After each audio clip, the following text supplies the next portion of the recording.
Hey, what's up, everyone? For today's painting, I am focusing on atmosphere.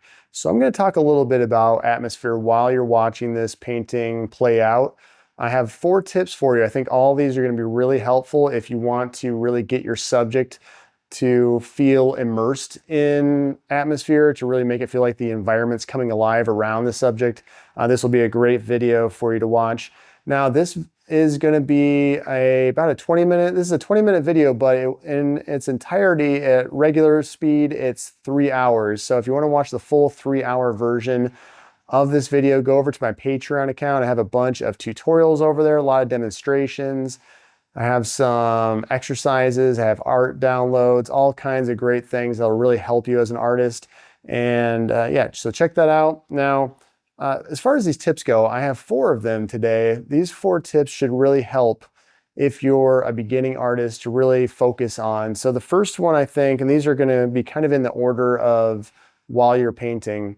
The first one is going to be your palette. So getting your palette of colors to harmonize is so important. As you've noticed in this video, when I first got started with it, I got a lot of my colors figured out. Not all the way figured out, but for the most part, I've created some piles of paint and really focused on color harmony. So one of the biggest things you can do for color harmony, and I tell this to a lot of people in my classes and a lot of my students, I have to kind of repeat this over and over again, is to make sure that your values are associated with a color. Now, what does that mean? That means, so like in this painting, for example, the highlights are very much in the yellows. They start in the yellows, and then as you'll notice, once it gets into the midtones, say the backside of the hair, the right behind on the backside of the head, you'll notice this transition into a cooler gray. So those midtones shift into grays just for a little bit.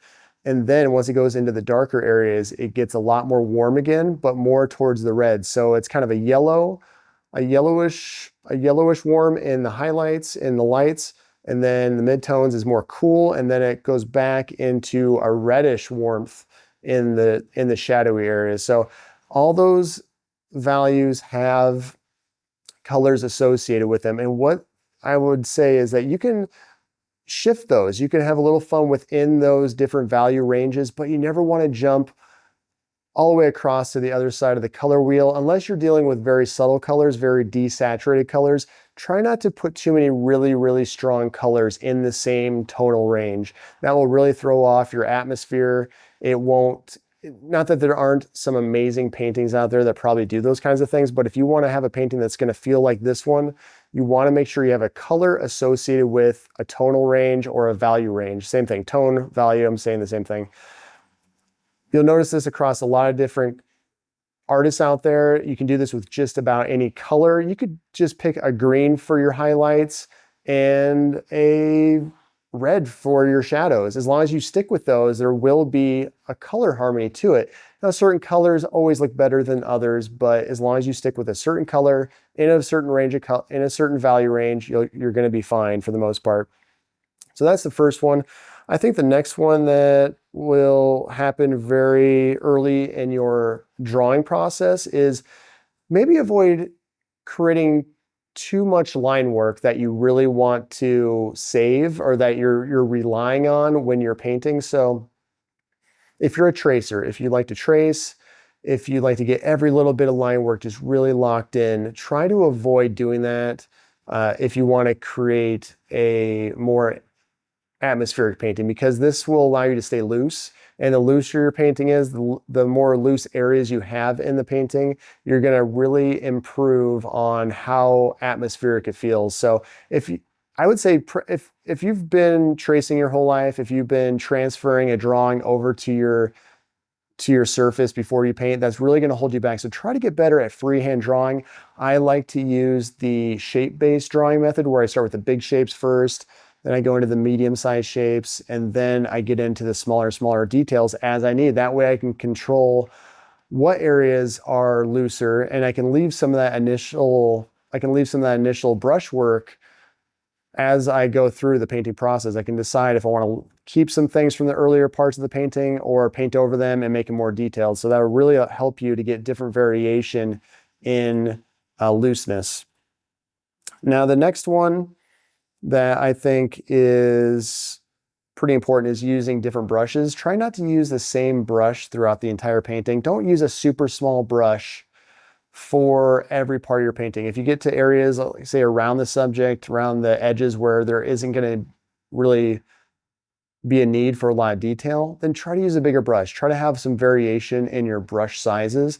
And then finally, the last one, I would say, this is the big one, and this one kind of this kind of overlaps some of what I've already said, but edge control. So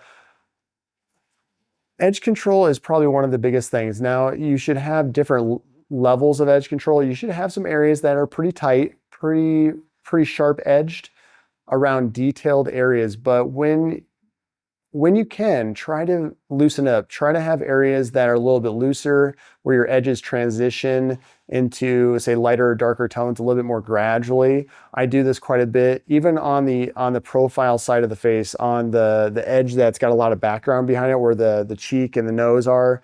There's still a lot of softness towards the end of this video. So check that out. At the end of this video, you'll see a lot of softness in those edges. There's a little bit of tightness around the nose and the mouth.